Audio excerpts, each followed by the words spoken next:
100 million deaths in the 20th century. Non's gone. Did I run him off? He was here earlier. Did I scare him?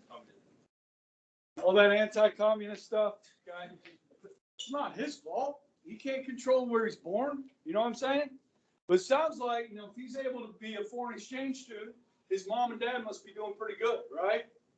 You know what I mean? So they're thriving in Vietnam. And guys, we have normalized our relations with Vietnam. We are friends with them. Even though they're a communist country, we're still friends with them. So American Navy ships now dock again in Vietnam. In fact, they want to be friends with us because they're afraid of who? Yeah. Okay, so, hey, love the Vietnamese people. You know what I mean? I've taught so many Vietnamese people since I've been teaching here. Never had one I didn't like.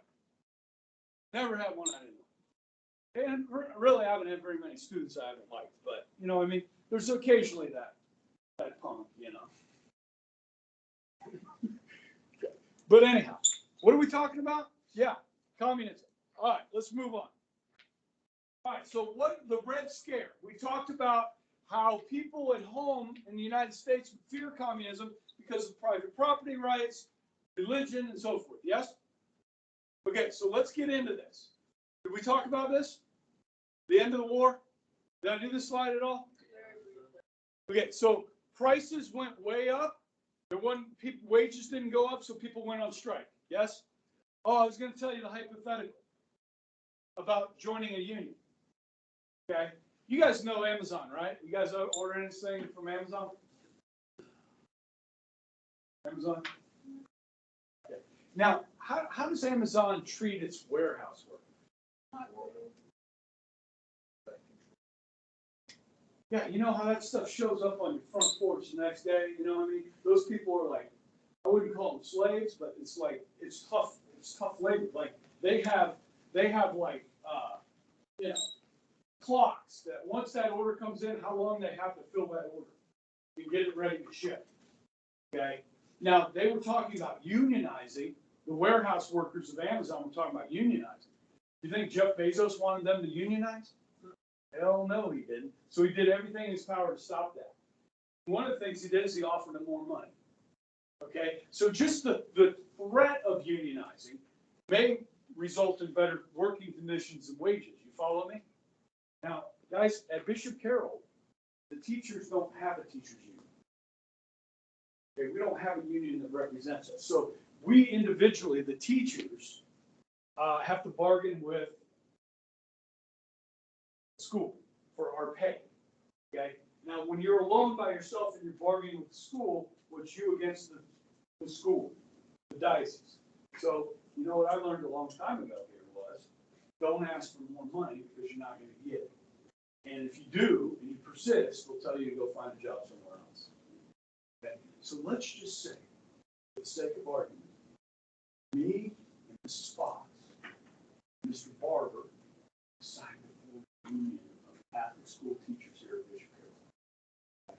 Now, the reason I'm whispering is because if they heard that I was trying to do this, they'd find a reason to fire me before I could actually pull it off. You know what I'm saying? Okay, so we go around secretly, talk to all the teachers, and say, hey, let's form a union. Okay, and everybody's on board. Okay, because you guys know we make less money than the public school teachers, by quite a bit. So we go to the diocese, say, look, we formed a union. And they're like, what? Yeah, we got a union. And we said, we want a 6% pay raise. And they laugh at us. No. Okay, fine. We're going on strike. So you got to show up for school that first day, and we're out on Central picketing. Social justice for Catholic school teachers. Hell no, we won't go. Okay? Now, the strike drags into week 2. Guess what? I just missed a paycheck. Okay? Now, the freshmen, you guys have to come to school. Freshmen are in the commons. Mrs. Nielsen. Okay? The seniors, you guys are going to be in the AC with Mr. Lamagna. Okay? Shuckman will take the juniors in the auditorium. Okay? And sophomores, where are we going to put those people? In the cave? Okay, with Shuckman. Okay? All right? So there's your school. Now, after 2 weeks, I miss a paycheck, and I'm like, dude, I got a mortgage to pay, I got to feed my kids, right? I got college to pay for. So I'm like, I really need to go back to work. So I drive down to the baseball field, like I'm working on the ball field, you know what I mean? And Barber's out front. He's like, where's Ebright at? Because I'm not out on the picket. And somebody says, well, I saw his truck down the baseball field. Oh, that's fine. He's probably just working on the field. Okay? And so about 2 hours later, he goes down there, and I'm not there. Barber knows. I'm hurting the call. I'm in there with the sophomores helping shut them. Okay? Now, I come out after school, and I'm wearing khakis and a white shirt so I can blend in with the students. Okay? Shave the goatee and everything. And I run back up to the baseball field, and we get out of it, right? Tires are slashed, windshield's busted in. Okay, what do you call somebody that is a replacement worker during a strike? Yeah. Yes, Cat. Did you do this yesterday? Yeah. Did I do the scenario? No. Okay, good, because you guys wouldn't let me repeat that whole story, right? Yeah. Yeah, I was being a scat. And so, yeah, I mean, that's kind of how this works, and that's where you get the violence. Okay, like, and it gets ugly. And in 1919, 4 million workers, that's 20% of the workforce on strike. And so this scared people, all right? And so certain people like Nikes.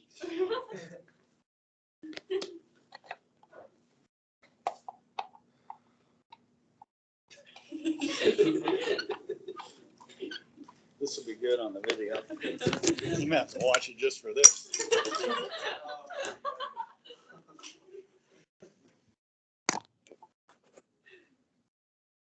Very good. Still working. I guess I don't need that. Okay. The Boston police go on strike. Look at them in their funny hats. Now, I know what you're thinking. What if the Wichita Police Department went on strike? That would be freaking awesome, right? You could drive as fast as you wanted. It's like the purge, man. No, you don't want that, do you? Okay, so this scares people. And so, who opposes these strikes? Well, businesses don't like it. The government doesn't like it because it's causing instability. The courts will begin to strike that down, and the general public, although they may be sympathetic to the workers, they don't like the violence. Okay? And so, in this case, the governor of Massachusetts, Calvin Coolidge, calls in the National Guard to protect the city of Boston when the police are on strike. This really turns into a national story. He makes a name for himself, kind of becomes a hero. And Warren G. Harding, who's going to be running for president, says, hey, Coolidge, you want to be my running mate? So Coolidge will run as his vice presidential running mate. And they're going to get elected. Okay? President Wilson, because this is still 1919, and the courts will turn back coal strikers, railroad strikers, and so forth, and union membership will start to nosedive. I've got a graph on the next slide that showed between 1920 and 1929, union membership in this country will go from 18 million to 10 million. They'll lose 8 million members in that 10-year period. Okay? So the bad press hurts the unions. Now, here's the thing, guys. When we talk about communism, about the working man rising up against the ownership, powerful, yes? What are unions doing? They're working together, the workers, to rise up against the powerful, the ownership. You see the similarities between communism and the goals of unions. I am not saying that union people are communists. I'm saying if you were looking for a communist in this country, you might find one in a union somewhere. And that's exactly what the government starts to say. The Attorney General of the United States, who's the top law enforcement officer, is going to start accusing these people of being communists. These ones that are creating violence. Okay? Are they? I don't know. Maybe a few of them. Okay? But the perception is there. You with me? Now we're going to go from bad to worse. In the summer of 1919, we are going to see riots, race riots, all over the country. In 26 of the largest cities in this country, so Cleveland, Detroit, Washington, D.C., Chicago, L.A., Miami, all over the country. Now, guys, this is different than what we saw in the 80s, which were called the Watts riots in Los Angeles. This is different. Like when Martin Luther King Jr., Dr. King was killed, assassinated. There were riots in Memphis and all over the place. This was black folks being angry and rioting. This is different. This is white folks angry at black folks and taking out that anger on black people. And black people fighting back. So there's going to be deaths on both sides, but you guys know there's more white people than there's black people. Okay? So what we see here, guys, is attacks on black people by white people. Okay? Now, we just had the 100th year anniversary this last year of what happened in Tulsa, Oklahoma. Did any guys hear about this when they were talking about the 100th anniversary of this? Maybe? Okay, good. And this is something that I've mentioned in my class for years, but hadn't gone into a lot of detail on it. Guys, in Tulsa, Oklahoma has a pretty large African-American community. And part of that community is very middle class. Like these people were doing very well, living in harmony together. They had their own businesses. So you got black-owned businesses and people working and doing good, and it's a peaceful neighborhood and so forth. Well, there was a young African-American man that was accused of raping a white girl in Tulsa.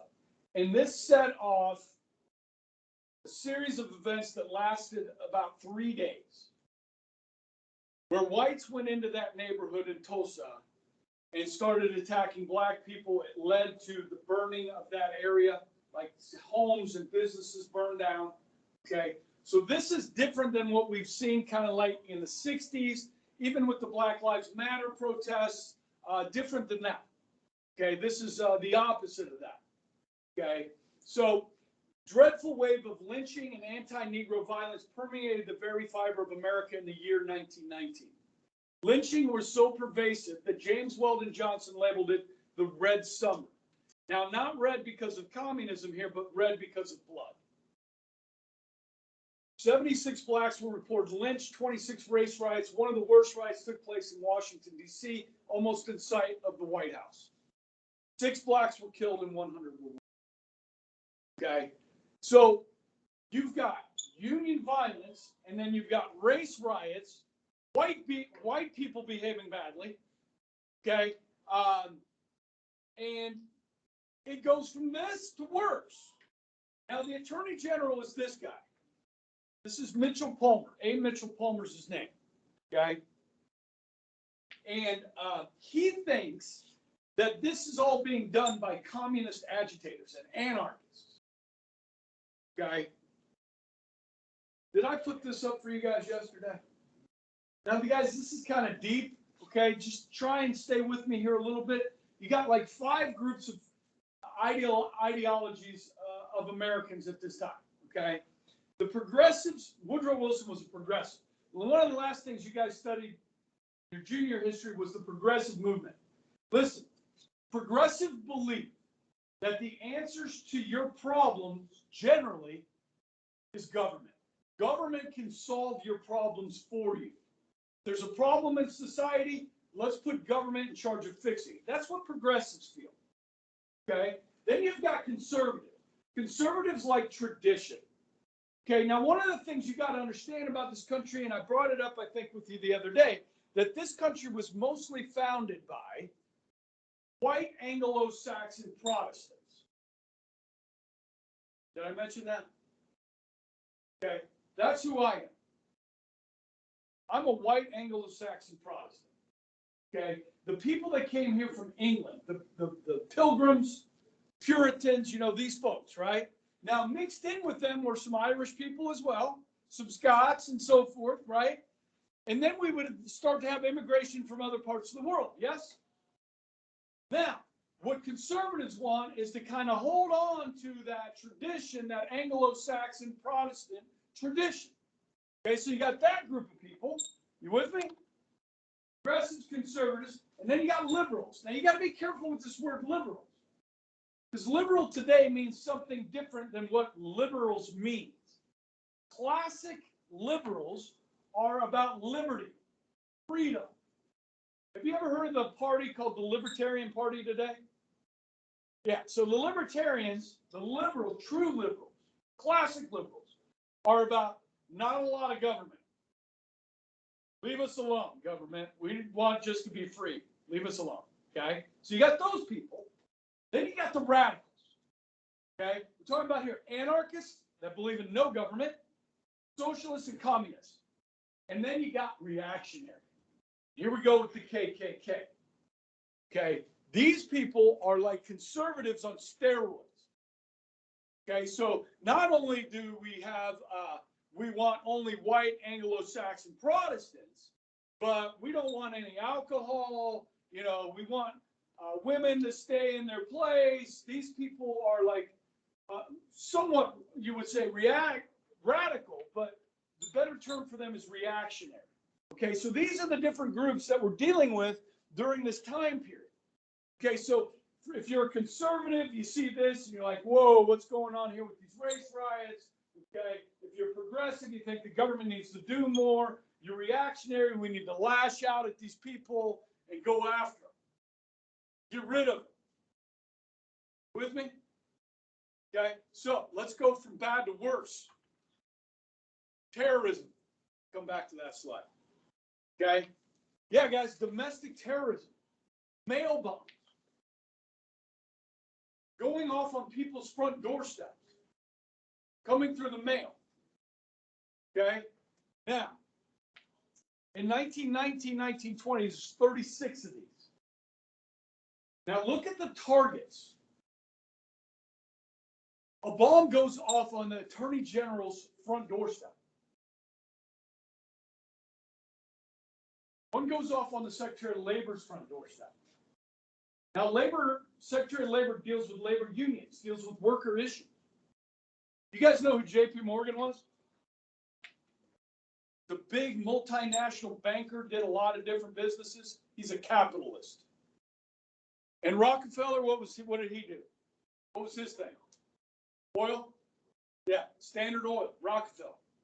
Okay, and then a bomb goes off. This is a picture of the aftermath at the corner of Broad and Wall Street. You guys know what it's corner of Broad and Wall Street today and back then? Wall Street? Stock market. Yeah, the New York Stock Exchange. So a bomb goes off right at the, that's the stock exchange right there. All right, now I want you to put your detective hats on here. You're a cop. You're investigating these bombings. Look at the targets. These are all symbols of capitalism in the government. Yes? So what's the opposite of a capitalist? A communist. Who's sending these bombs? Freaking commies. At least that's what you assume, right?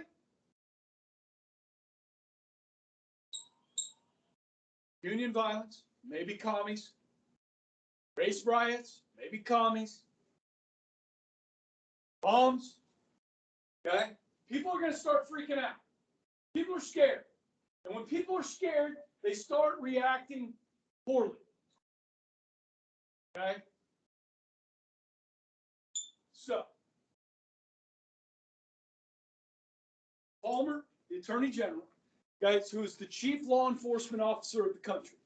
He's the head of the Justice Department of the federal government. He enforces federal law. Okay? That's who the Attorney General is. Palmer thinks the country's full of anarchists and Bolsheviks. Congress is going to pass a bill giving him the equivalent of, in today's money, about $30 million to find these people and get rid of them. Kick them out of the country. So later on, they'll start to call Palmer paranoid. Palmer. Now, I don't know about you guys. If a bomb goes off on your front doorstep, you paranoid? Sure as heck you are, okay? So he starts arresting people. Now, guys, we have something in this country called due process. Like, if the government charges you, or if they're going to hold you, they have to charge you. They can't just hold you, but they charge you with a crime. And then if they charge you with a crime, you have the right to a trial by jury. And you have the right to an attorney. Can't afford one will be given to you.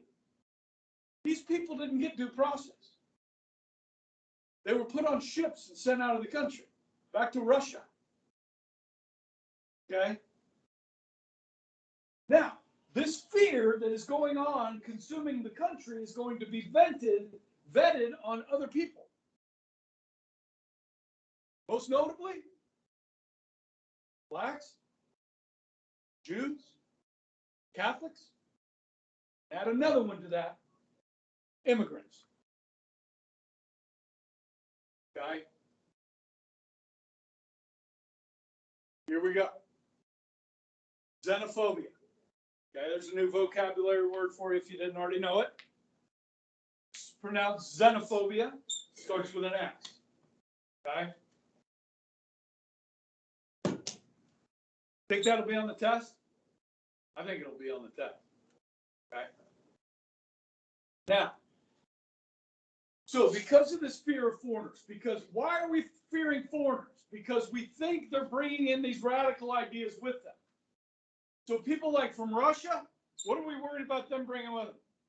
Yeah, people from Italy, we're worried about bringing this idea of anarchy in. Okay? And so what we're going to do is we're going to start to restrict who we let into the country. The Immigration Restriction League says every immigrant should be able to read. I don't know if that's really a bad thing. I mean, if they're 3 years old, you're not going to expect them to read. But the idea here is if they know how to read, then they won't become dependent on the government or somebody else for their subsistence if they know how to read. Okay? But then it starts to go a little bit deeper than that. They start setting quotas. So they're only going to allow a quota is a certain amount in from certain countries. Some countries will let in more people. Some countries will let in less. Some countries we won't let any in. And generally, this policy called the National Origins Act favored Northern and Western Europeans over Southern and Eastern Europeans and barred all Asians.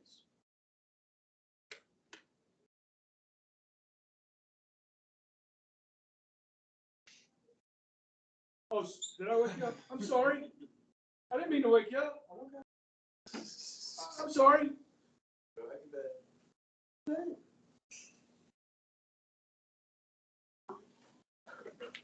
Now, I want you to look at this. Now, we are in 1919, 1920, okay? So look at the decades leading up to 1920. 1880 to 1890, 3/4 of immigrants came from Northern Europe and Western Europe. So countries like Britain, France, Scandinavia, okay? You know, Switzerland, or not, Sweden, Norway up there, okay? 1890 to 1900, there's a majority coming from Eastern Europe and Southern Europe. And by 1901 to 1910, 3/4 coming from Southern and Eastern Europe. Okay? Now, I don't know how well you know geography, okay? But Italy is in Southern Europe. Yes? Germany is in Central Eastern Europe. Okay? So, and as I said, barred all Asians. Would you say possibly that this immigration law is racist?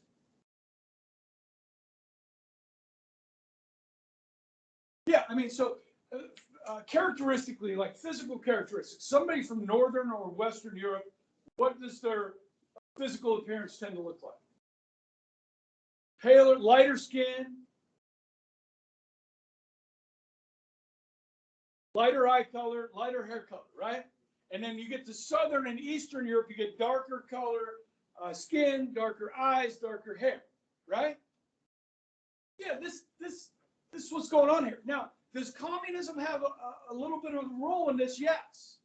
Okay, because Eastern Europe and Russia, okay, that scares people. Okay, but how do you think this went with our Asian friends like Japan and China to say that we don't want any of your people here? They can't come in.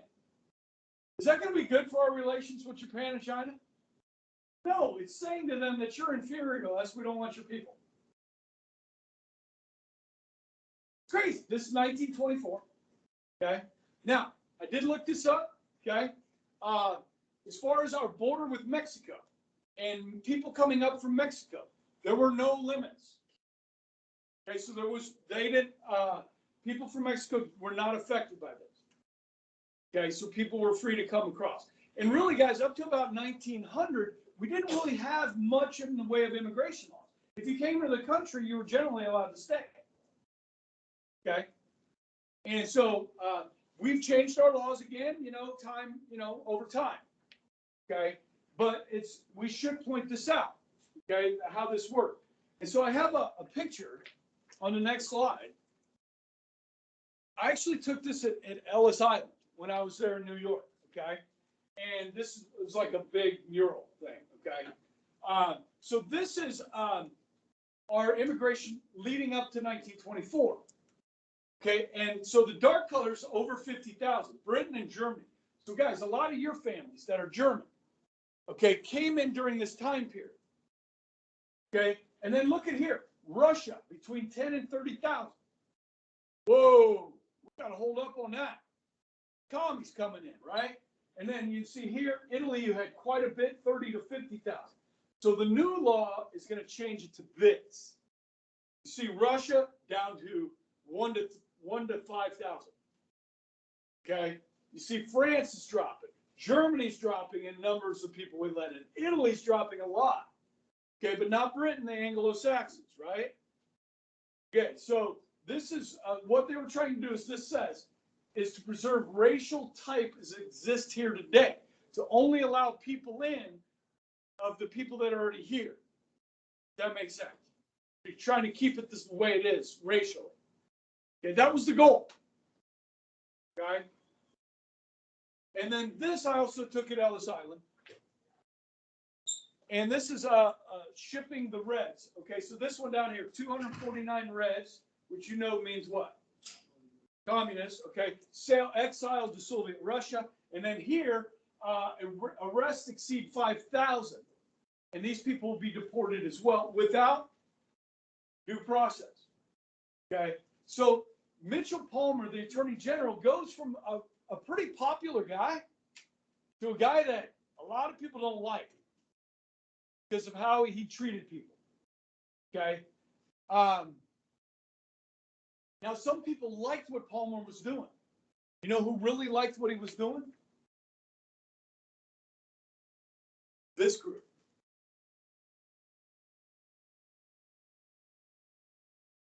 KKK. Okay. Now, do you guys remember? Okay, how many guys have heard of McCarthyism? You guys were supposed to read The Crucible. Your teacher talked about McCarthyism and the witch hunt, going after communists in the United States since the 1950s and 60s. Okay, and it got kind of out of control, and so they have a term called McCarthyism, named after Senator Joseph McCarthy. Okay, he went from one of the most loved men in America to one of the most hated men in America, and one of the few people in history that have an ism named after them. Can you think of anybody else that has an ism named after him? Calvin. Calvinism? McCarthyism?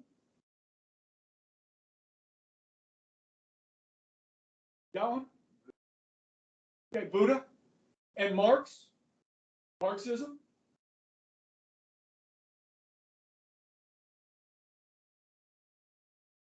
Who? Darwinism. Good. Yeah, Darwin. Okay. You got to be pretty notorious to get an ism, man.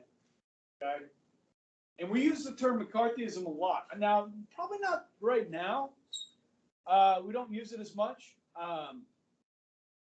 But it should certainly something we will study. Okay, so that's the second Red Scare. This is the first one. Okay, so Palmer's kind of the driving force here with the government against communists here. It'll be McCarthy in the 1950s. Okay. All right. How much time we got? 10 minutes. Okay, let's get into this, guys. All right. Hey, one of these days this week, I'm going to show a video.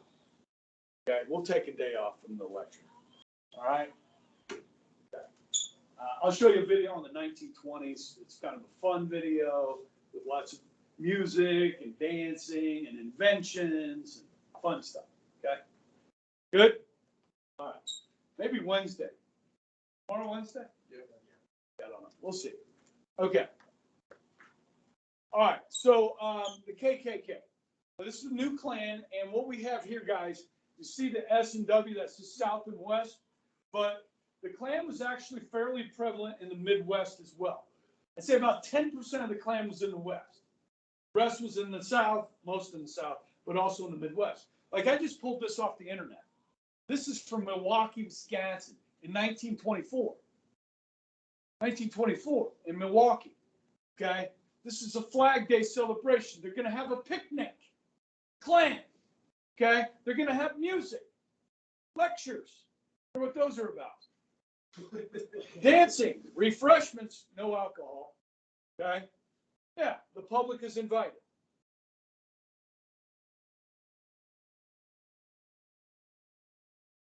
Now, Klan blew up here, guys, with all the stuff that's going on. Union violence, race riots, all this stuff. 4.5 million members. This is a massive organization. Okay? Now, you guys have all heard of the Knights of Columbus, right? I'm not making a comparison here, but I am. The Knights of Columbus are a civic organization, yes, of Catholic men. Yes? And they do activities, they raise money for different charities and do good things with it, right?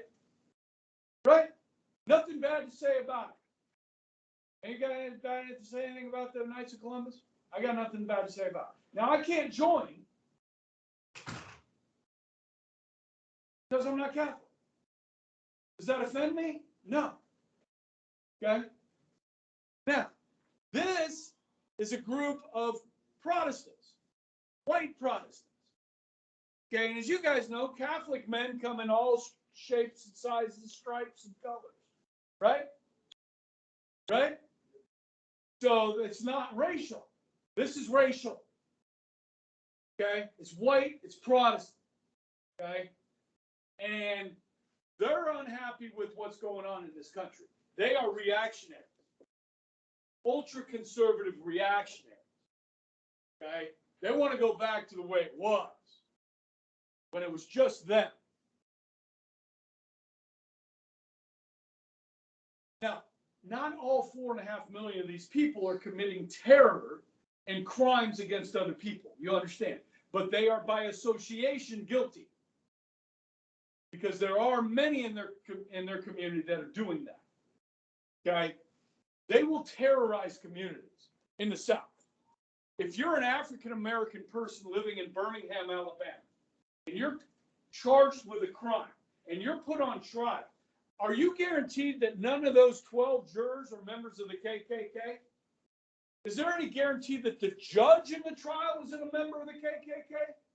Or the cops that arrested you? There's no justice, people. There's no justice. Now, when I say judges that were members of the Klan, let me tell you an interesting story. You know the United States Supreme Court, you've heard of it, there's 9 members, right? And you get appointed by the President of the United States to be a Supreme Court justice, and the United States Senate must vote to put you on the bench. Well, back in the 1940s, there was a judge named Hugo Black. He was Jewish, okay? Hugo Black was Jewish, and he was from Birmingham, Alabama. And he was a former member of the KKK. wait a second, Mr. Ebright, you said KKK doesn't like Jewish people. Yeah, I know, but they hate black people more. Okay, so listen, he was a defense attorney in Birmingham, Alabama. So he's representing black people, trying to, keep them out of jail. And he said that because so many juries had members of the Klan on it, I went ahead and joined the Klan so I could better represent my clients. They asked him, when the Senate asked him this, I mean, there's transcripts, it's like, why were you a member of the KKK, Judge? And he told them to help his clients. And he was confirmed and became a Supreme Court justice. Okay? And he ended up being, one that really looked for people's civil rights and tried to help people. Okay? So, it's part of the community down there, guys. It was. Okay, the good thing is, in 1925, the state leader of a clan, of a state, is called a Grand Dragon. This guy in Indiana was convicted of raping and murdering a teenage girl. And the newspapers finally started to tell people what this organization had begun to do. And that is terrorize people, okay? And terrorize communities. And so their membership went dropped big time, okay? Now, we did see a resurgence of the Klan in the 50s and 60s during the Civil Rights Movement, but nothing like this, 4.5 million, okay? Today, the Klan is a shell of its former self. And guys, if you ever, and sometimes news organizations will try to do an interview with somebody that's in the Klan, okay? Just, what's going on with these people, right? They're idiots. These people are ignorant, okay? And I think that's the case with most hate groups we see today, is that the vast majority of Americans are like, okay, these people are ignorant, they're stupid, but you have the right to be one. You have the right to be in the Klan. Like I said at the beginning of class. But you're going to be ostracized in this country. And that's good. Okay? And you Catholic folk know that you guys were targets of this group. Okay? As well. Not just blacks, not just Jews. Okay? But anybody that wasn't white Anglo-Saxon Protestant. Okay? So we've come a long way in this country from this. Thank goodness. All right. And, we just got to be, and I go back to what Dr. King said, judge people by the content of their character. Not what they look like, not what their religion is. With these Afghans coming in, guys, we got over 100,000 Afghans coming in. Okay. Is the government properly vetting these people to find out whether they're radical or not? But that doesn't mean they're all terrorists. Okay, people? Some of them really helped us. Like, we're interpreters for the Americans. And I don't know if this is true, because you can't always believe what you're hearing. We have a lot of military suicides. Okay, my half sister runs an organization called 22 Too Many. And she runs marathons, multiple every year. And she wears pictures of American soldiers that have committed suicide because of post-traumatic stress. I read this, and I don't know if it's true or not, but one of our soldiers that just got out, served in Afghanistan, committed suicide. And they think the main reason he did was because the interpreter that worked with him and helped him in Afghanistan was left behind. We didn't get him out. Now, I don't know if that's true, because you don't know half the time what you're reading is true on social media. Okay? And the media, the real media, chooses to cover only what it wants you to hear. So you just got to scour the news, man, to find out what's true, what's not true, and trying to make the best guess whether it's true or not. We have to treat these people with dignity, and if they earn it, they don't earn it, and they are radical, give them due process and send them back. But you got to give them due process. They're here. Okay? So I would encourage you guys to you know, give people the benefit of the doubt, you know. I know that's hard sometimes, but I would definitely encourage that, okay? Because we don't want to be like these people. I don't want to be like these people. All right, kiddos.